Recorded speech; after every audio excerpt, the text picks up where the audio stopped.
Hello, ladies and gentlemen, my dark knights. This is the Batbran, and welcome to my NFL Week 12 review and Week 13 preview show. First of all, I want to say I hope you all had an excellent Thanksgiving. Hope you all had an excellent weekend of Thanksgiving, Black Friday, and all. And I want to jump right into this Week 12 review. I do got to say the season is great so far. Very different to see the teams that are winning right now. I'm very excited for the stretch, the very last couple of stretch of games we have here for the regular season. But if you do enjoy this series and you want to see more of this stuff, please go ahead, hit that like button, comment, and subscribe. I really do appreciate it. And what we're going to do today is I'm going to go right into this. I normally live stream this. Okay, I'm back. Sorry about that delay. Now, I'm going to go into a little bit of a recap of what... First of all, I want to do the games, do a little bit of a recap for the games on Thanksgiving, because not only did the Cowboys play, but the Bears did play as well. And I'm going to jump right into that show, because the Bears looked shaky at first. And once I found out Mitchell Trubisky wasn't playing, I got a little scared. Because I was like, oh crap, he's not playing. What's going to happen in this game? I think they may lose. Chase Daniel, I didn't know what he was going to be able to do. But as you guys can see in the stats here below, Chase Daniel had a good game. He did not turn the ball over. He was very accurate. I think, honestly, if Mitchell Trubisky misses next week too, we face the Giants. It should be a win. Now, the Giants are still a good team. We can lose to any team any given Sunday, but I think we can beat them. I think we can beat the Giants. They even if we do lose, not the end of the world. We're still up. We're up like 3 games on top of everybody, I think, at this point. So, I think anyway. I think it's 2.5. I think it's 2.5 games. But still, like, we're still doing good. We still face the Vikings again a second time later on in the season, but not worried about that right now. First off, we need to focus on facing the Giants next week. But this game was pretty interesting. The Bears defense literally came to play, and if it wasn't for this defense, I honestly think Detroit would have won. As you can see, Chicago did have the lead at halftime, 9-7, because I think they got a safety or something. I'm not really remembering what happened, but they got a field goal, and they missed an extra point. It would have been 10-7, but Cody Parkey missed an extra point. How you missed an extra point? Or was it blocked? It was either that or it was blocked. I'm not sure, but... or no, we went for 2. That's what it was. They went for 2, and they got stopped. I don't know why they would go for 2 there when you could just take the easy point. But it's completely fine. The Bears still won that game. If it wasn't honest, Eddie Jackson, 5 defensive returns, 4 touchdowns, or return touchdowns since 2017 when he came up as a rookie. So this guy's really starting to show he's an elite safety in the NFL, along with Adrian Amos. So he's up and coming now as well. And this defense, honestly, was fantastic. Really, our fourth quarter, supposedly, that was the most quarter we gave up points in the league, or most in the NFL. We give up the most fourth quarter points in the league. But this team put up 14 points in the fourth quarter and only gave up 3. That's very good. Now, I think it's because we were facing the Detroit Lions. They're not a great team, and it still was 16-16, and they were coming down the field to try and win, and Eddie Jackson makes that pick, returns it for a touchdown, and game over. But still, I still believe the Bears are going to win the division. Even if not, they're either going to win the division or they're going to get a wild card. I really do think that, because this is a good team, and even if they lose and don't win the division, I mean, look at all the teams that are fighting for the wild card right now. The Carolina Panthers lost on Sunday, which we will get into. Seahawks won, so they're up, and the Redskins are still there. So it's a logjam, and with the Packers losing Sunday night against the Vikings, it makes things a lot more interesting, because I think the Vikings are going to be a wild card team.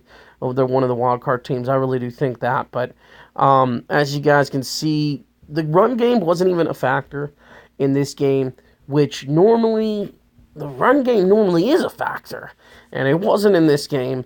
I think it was because Mitchell Trubisky wasn't in, and you have to factor Mitchell Trubisky's passing ability plus running ability.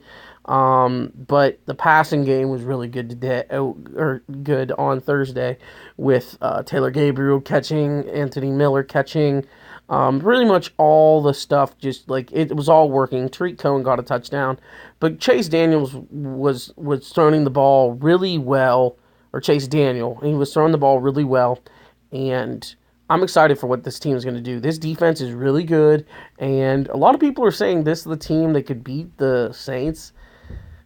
I don't know, but hey, anyone can beat anyone on any given Sunday. So we're going to jump right into the next matchup I want to talk about, and the Dallas Cowboys. I can't believe I'm saying this. One of the hottest teams in football right now, since they have gotten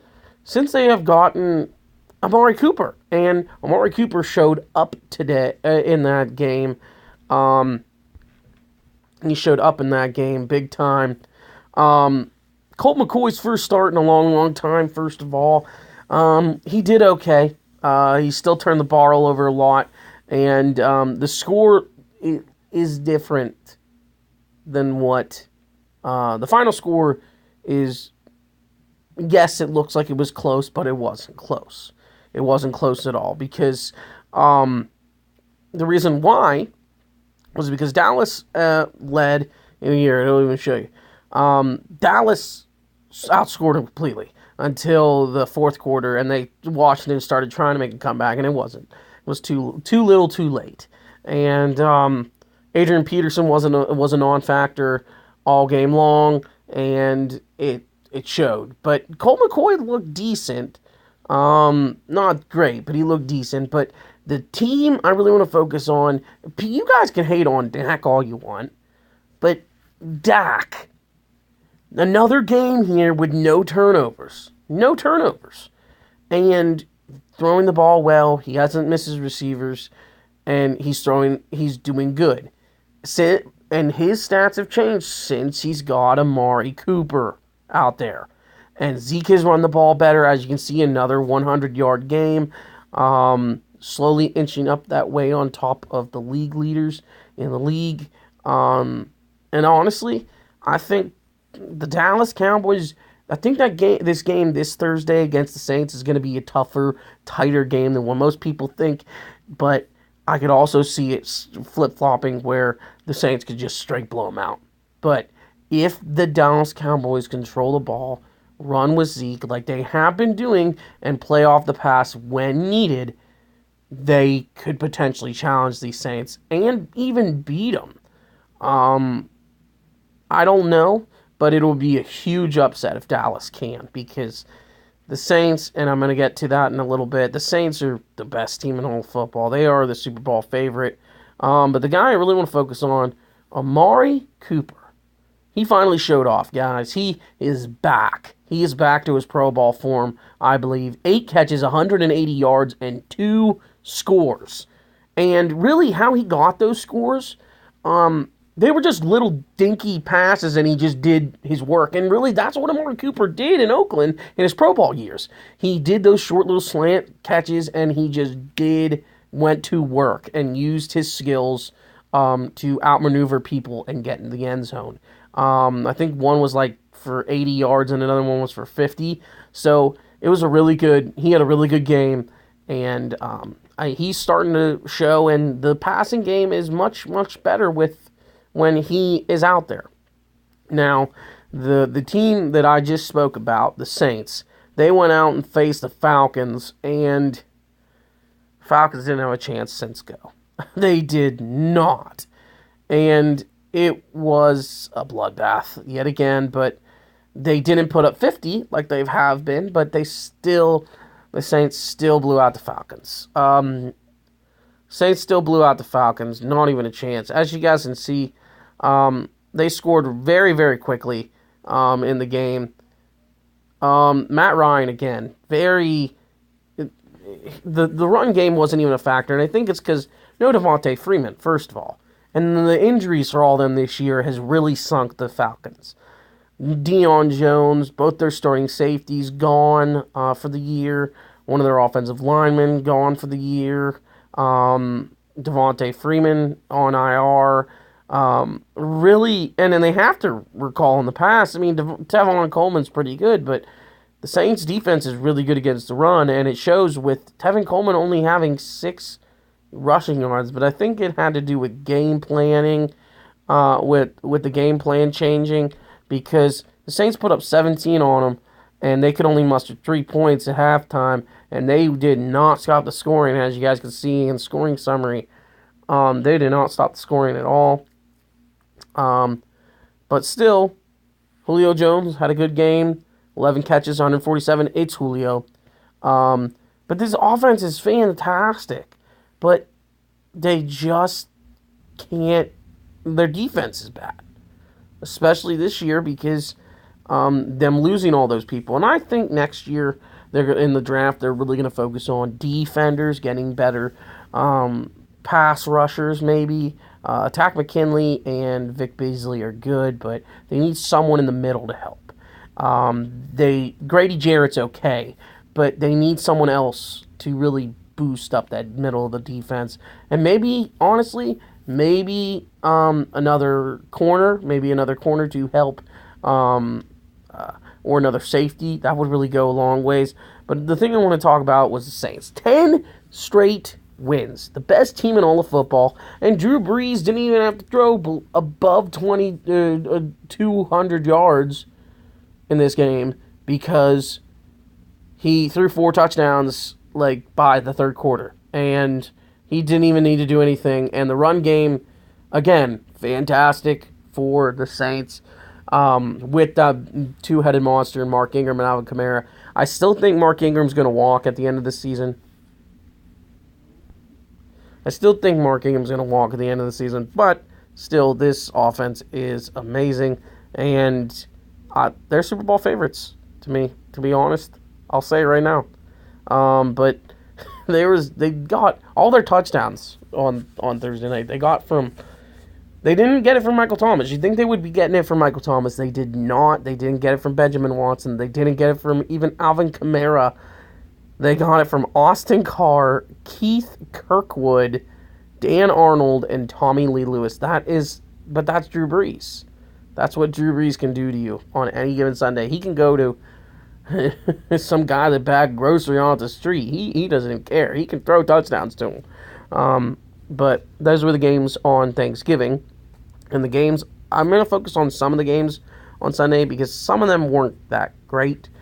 I'm not going to really go into focus on all of them. First game. Alright, sorry about that. Whoops, I accidentally pressed it. Alright, let me go back real quick. First things first, it was the Niners and the Buccaneers. And honestly, 2 teams that suck on the field. They just went out and the Buccaneers are an okay team. And they went out and they put up 27 points on the 49ers. 9. I just think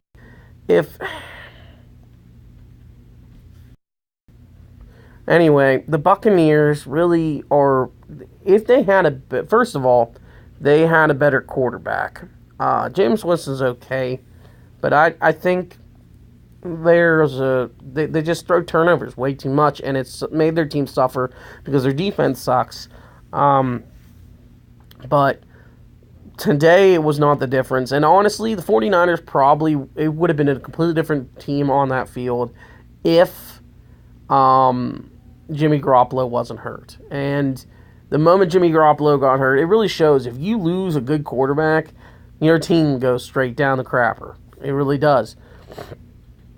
Now, the thing I wanted to talk about too, with the Niners, them losing Reuben Foster because them releasing him.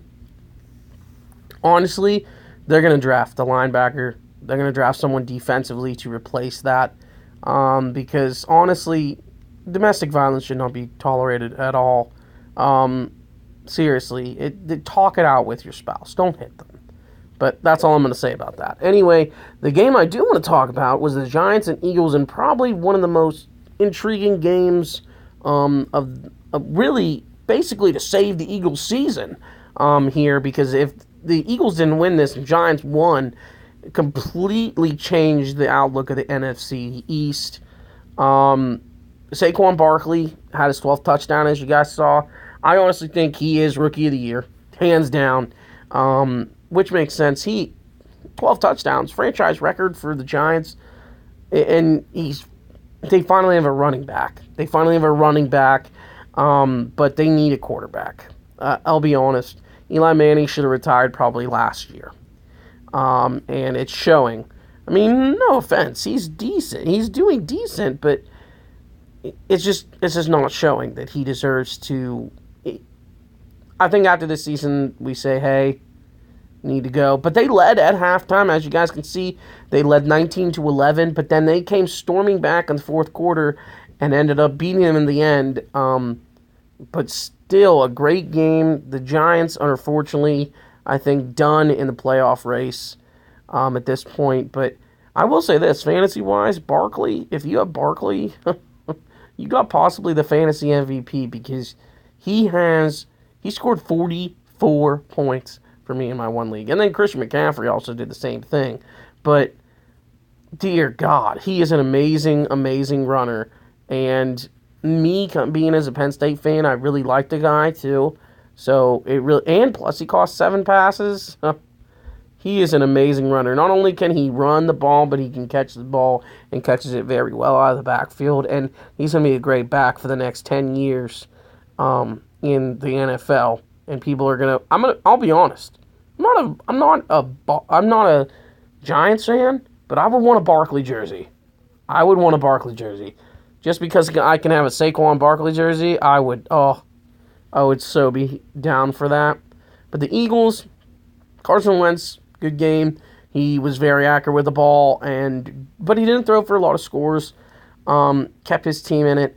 And Josh Adams, their running game right now, you think with J.J. out, their running game would be completely different, but they're getting it really from a three-headed monster with Wendell Smallwood, Corey Clement, and Josh Adams, and it's working. I mean, Josh Adams is the best runner out of all the ones they have right now, but I still think Corey Clement is good. He was the Super Bowl X Factor, really, in the Super Bowl, and he had a good couple plays that saved them, and maybe he can drive this run game can drive them to a playoff run, because they can get a wild card. I don't see them winning the division, but I can see them getting that 6th seed, potentially facing the Cowboys or the Bears, and potentially facing them to move on and go for another Super Bowl ring. So, but Zach Ertz, this guy right here, had another great game. On pace to have one of the best seasons a tight end has ever had. And I can see it happening because he is their best weapon. He reminds me of Dallas Clark, the good tight ends of back in the day. Dallas Clark, Antonio Gates, even Jimmy Graham back in his heyday, Those were some good tight ends. Those were ones that you could put them out at wide receiver. They could catch like 8 or 9 balls a game, and you knew what you were getting from them. They're very, very good tight ends. And moving on, let me see what's the next game on the list for me to cover.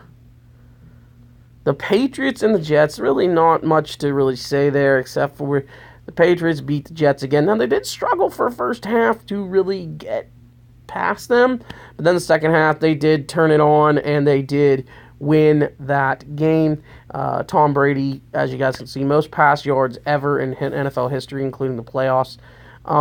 Passed Peyton Manning today, or not today, on Sunday, and everyone could say he's the GOAT, he's the GOAT. They're just going to keep saying it even more now.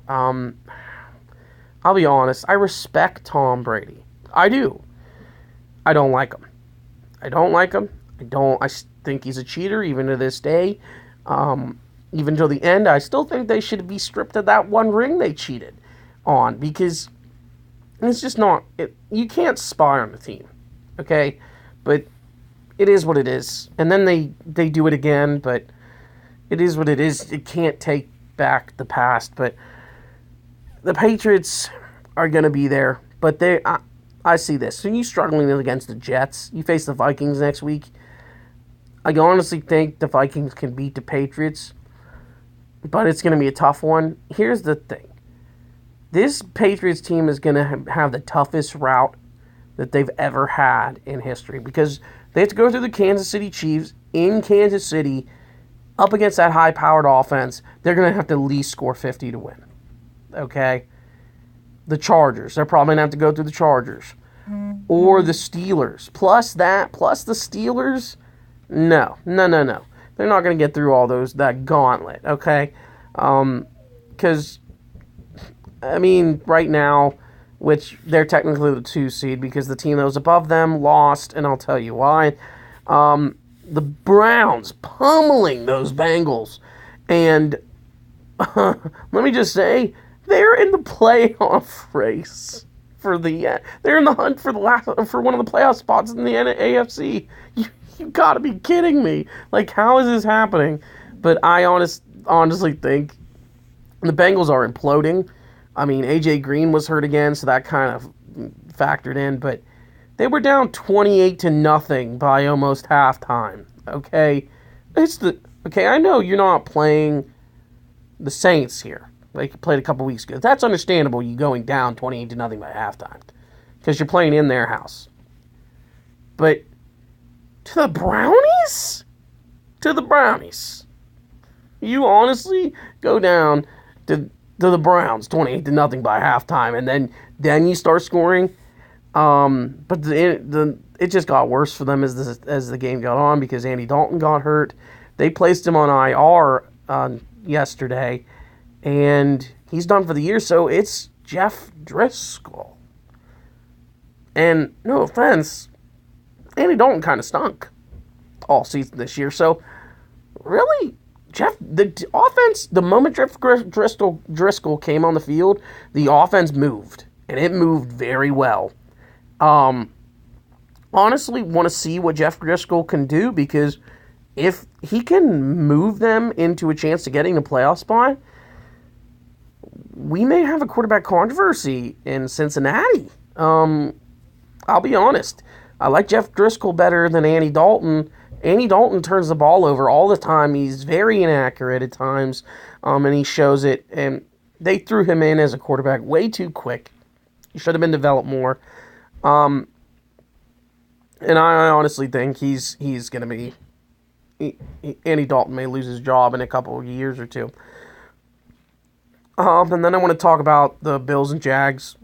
All I'm going to say is, what's going on with the Jags? Lost 7 straight games. They went from the AFC Championship game to possibly one of the worst teams in the league again.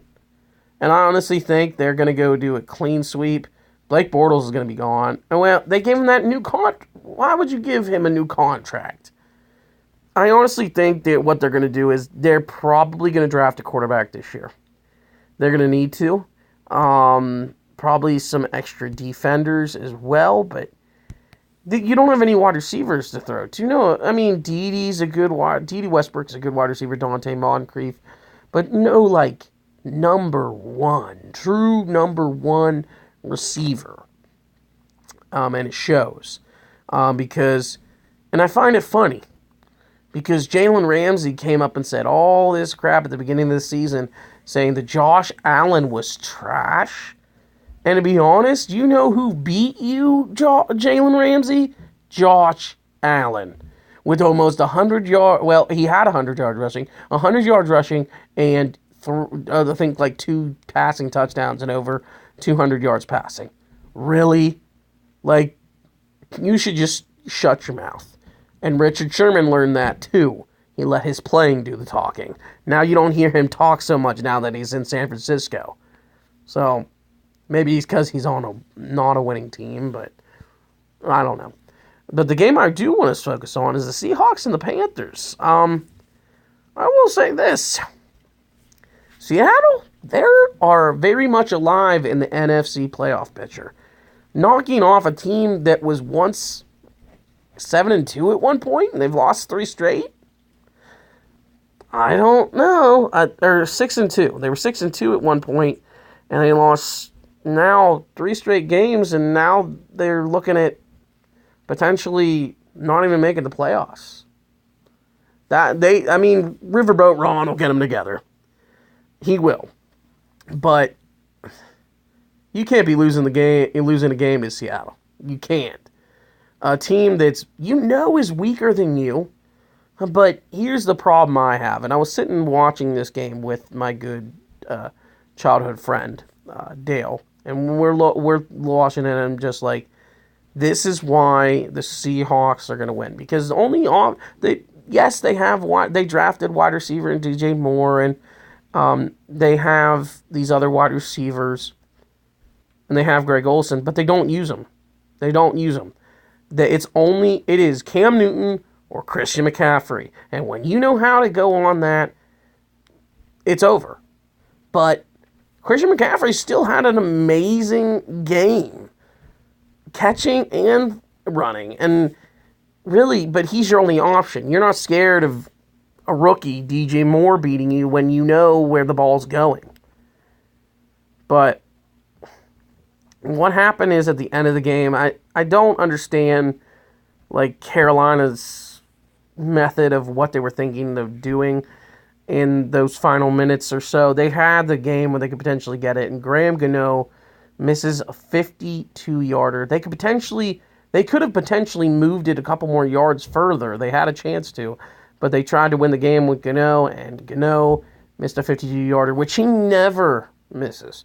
Gano's a pro ball kicker, and he misses it. Yeah, Gano missing it was very shocking to me, too. I did not see that coming, but I will say this. This is that time of year where the Seahawks and Russell Wilson just start scoring. They score points, and they start turning it on, and it is in December where Seattle always dominates, and they always find a way to get in the playoffs. Russell Wilson, once again, as you can see on the stat line, 339 yards, 2 touchdowns, and he had another great game. And Russell Wilson, top 5 quarterback in the league because of it. He can move, he can throw the ball very accurately. He's a good quarterback, and you should not underestimate him under any circumstance, even if he has a bad team like this year. Chris Carson, another good game rushing for them, 55 yards. But Tyler Lockett, and out of nowhere, this kid David Moore has come in big for them all season and gets possibly the game sealer. Well, it was until the point where they came down, scored, tied it, and then Janikowski hit the game winner near the end to win it for the Seattle Seahawks. But I'll show you the Panthers stats here. Cam Newton was good. He only missed 5 passes, but Cam Newton was good, as I said. But Christian McCaffrey, check this out. Christian McCaffrey, if you have him in fantasy, you're raving on him too. 125 yards and a touchdown. Okay, that was his rushing stats. And you think he got 63 for Cam? I mean, I'll be honest. Cam, that's going to end up like Randy Cunningham and all the running quarterbacks of the past. They're going to end up not being able to run anymore, and it's only good so much. I mean, Troy Aikman was a running quarterback and a scrambler and stuff, and he had to end up cutting his career short because of it, you know. And the guy had 11 catches for 112 yards and a score. But as I said, DJ Moore, this is one of those games where you see him pop off and you see him have 8 catches for 91 yards. But he doesn't have that pop, and for a fantasy player, you don't want that either. But he should be, DJ Moore should be their number one. And he needs to focus on his number one. Funches is nowhere to be found. You know Funches was your number one wide receiver last year, and he has just been non-existent. A huge disappointment this season. Moving on to the next game I want to speak about. I think it was Oakland and who? It'll move. Oakland and the Ravens. Ravens dominated from go. But Gus Edwards, this kid came out of nowhere. And who would have thought? Alex Collins being injured, Ty Montgomery not being able to really do anything. They send out Gus Edwards last week and now this week, and he has another 100 yards again. And he's really raking it in. He's really having a good time, and he's coming out there with his mate at the quarterback position, Lamar Jackson, winning his second straight game, looking good doing it too. I don't think he turned the ball over. I think he ran for a touchdown and threw for a touchdown. And yes, I can't believe I'm saying this, but the Ravens are still potentially a factor to make it to the playoffs, even though their team is so flip-floppy. But that was with Joe Flacco at center. They've won 2 straight games with Lamar Jackson. I think keep rolling with Lamar, see what you got, and he leads you to a playoff seed. Goodbye, Joe Flacco. I'm sorry. John Harbaugh is probably going to be out the door. And so is Joe Flacco. And I see that he'd be a good quarterback for many a team, but I think it's Lamar's time. I think they'll give it to him the second year. They'll let him lead him, or maybe they just ride him for the rest of the season, see where he can take him. That's what I would do as a coach. Where you know where you're at, and I'll just say, ride the hot hand. Go for it, Rook. See what you can do. And because their schedule does bode well for them. It does. Chargers absolutely pummeling the Cardinals. As you can see, Philip Rivers completed his first 25 passes. He beat the record that was held by Brett Favre with 23. And let me just say, you guys can... I say all the time, the Chargers are a dangerous team. And because Philip Rivers can just go out and ball like that and go 25 for 25. He went 25 for 25, then got an incompletion. But still, at the end of the game, I think at one point he was 28 for 29. Still, that's perfect. That's literally perfect. But the sad part is, it came with a cost. Melvin Gordon is probably going to be done for a while. Probably at least until near the end of December. And Melvin Gordon has been their best offensive weapon.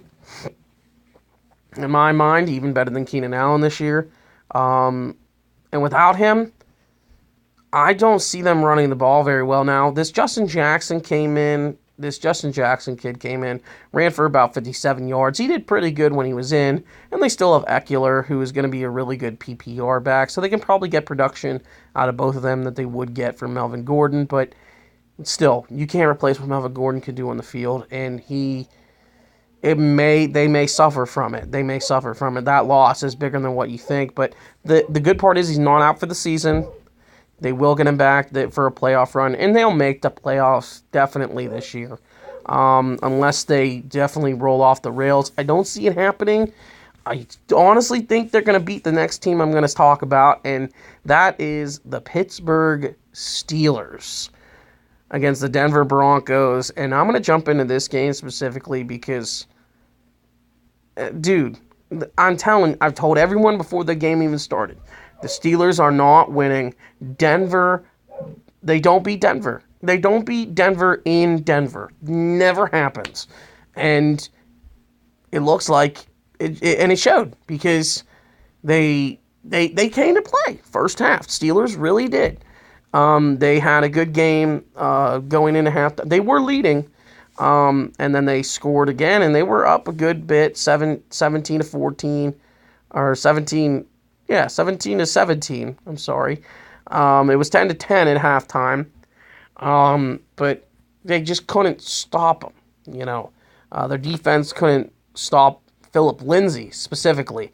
Philip Lindsay was fantastic yet again against the Pittsburgh Steelers defense, running over 100 yards again.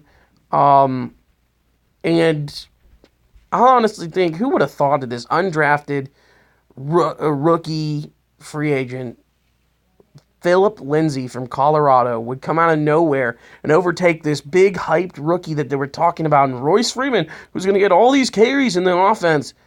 And Philip Lindsay is a guy who's now the star back in that system. And I'll be honest, Philip Lindsay led them to that win. He was running all over the Pittsburgh Steelers. Pittsburgh couldn't run the ball either. And as you can see, James Conner only had 53 yards. And Ben was forced to pass all day. And those 2 picks is what killed him. But the first one really didn't too much. It was early in the game. But the second one did. Because, and I'll get into that in a little bit, but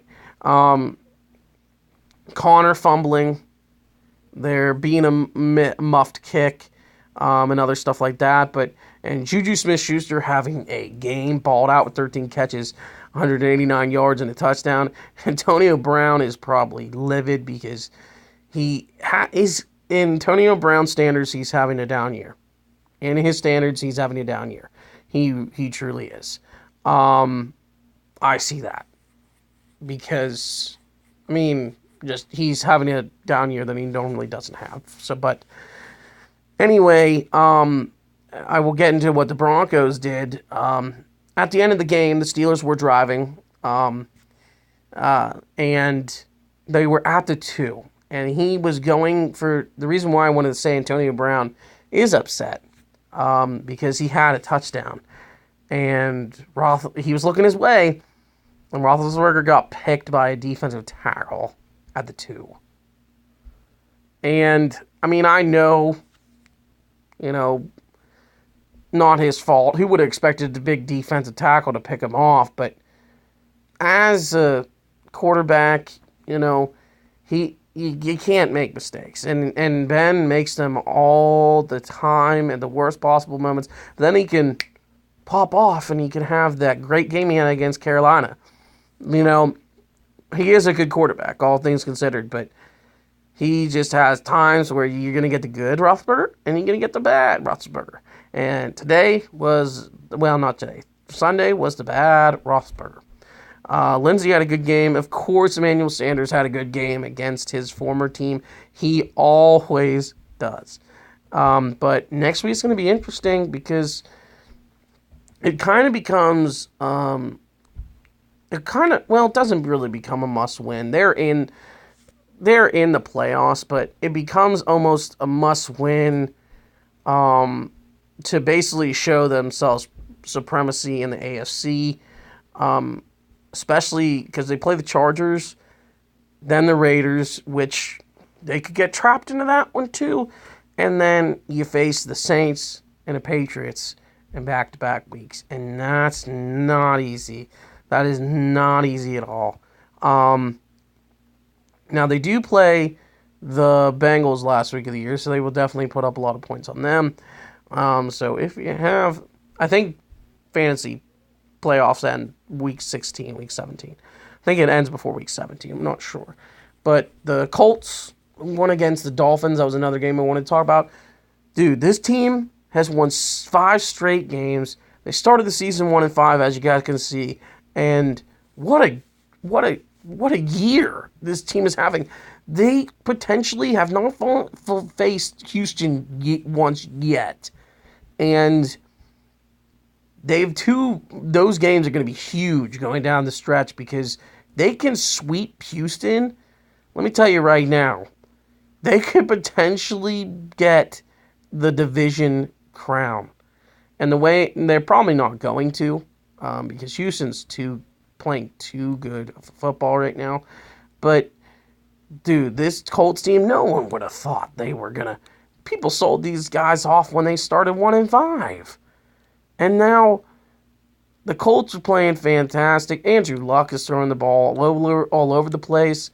Yes, he lost Jack Doyle today on the IR, but as long as he has his buddy Eric Ebron, who he throws touchdowns to all the time, he'll be fine.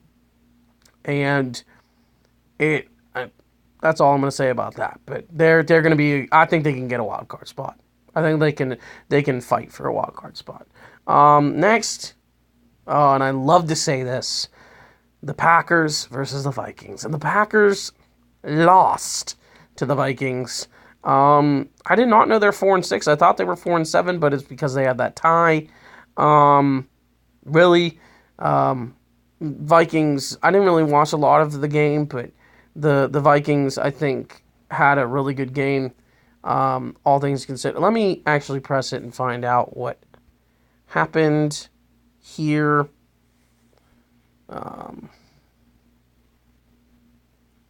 By the way, I hope you are having a great Tuesday, by the way. I'm recording this on a Tuesday because I tried to do it live and I can't. So, all right, let's see. Vikings and Minnesota. Now, I will say this. They don't make it. I'm okay with both the Vikings and Green Bay not making it. But considering that the Bears have beaten the Vikings before and absolutely pummeled them earlier in the season, I'm completely fine with that. See how it started off. Aaron Rodgers did throw. They started off good. They really did. It was very back and forth first half. As you can see, Aaron Jones scoring a touchdown. Aaron Rodgers throwing a touchdown to Devontae Adams, and Kirk Cousins throwing a pass to Dalvin Cook. And then he comes right back. Right after that, throws a touchdown to Stefon Diggs. Well, then right after that, third quarter, you start seeing the breakaway. Adam Thielen touchdown, the field goal by Dan Bailey. Mason Crosby getting that field goal. But they couldn't score anymore after that. Which is sad. For especially Aaron Rodgers. He's a really good quarterback and not breaking 200 yards again. Man, I hate to say it, but Aaron Rodgers, you need better weapons. And I think they're definitely going to need to draft another wide receiver in the offense because Randall Cobb's getting up there in age. I think they need to put Randall Cobb back in the slot. Geronimo Allison, move him back down. He has had a decent season. Valdez-Scantling's had pops every once in a while. But Aaron Jones has been amazing for you. He should be your starter, probably for the next couple years. I still think that you still should look for a good starter in the draft at running back. But Devontae Adams is your number one. Obviously, Jimmy Graham. But he didn't turn the ball over, so you can't blame Aaron Rodgers. But the Vikings, once again, and they're going to be a factor in the NFC North race. And they still play the Bears a second time yet. So the Bears still need to keep on the heat against them. And the last game I want to talk about, Texans beating the Titans for their, I think, 8th straight win. Yeah, their 8th straight win, and they're looking good going forward, especially in that division. Now, I don't know when they face the Colts, but that matchup is going to be huge, ladies and gentlemen. But,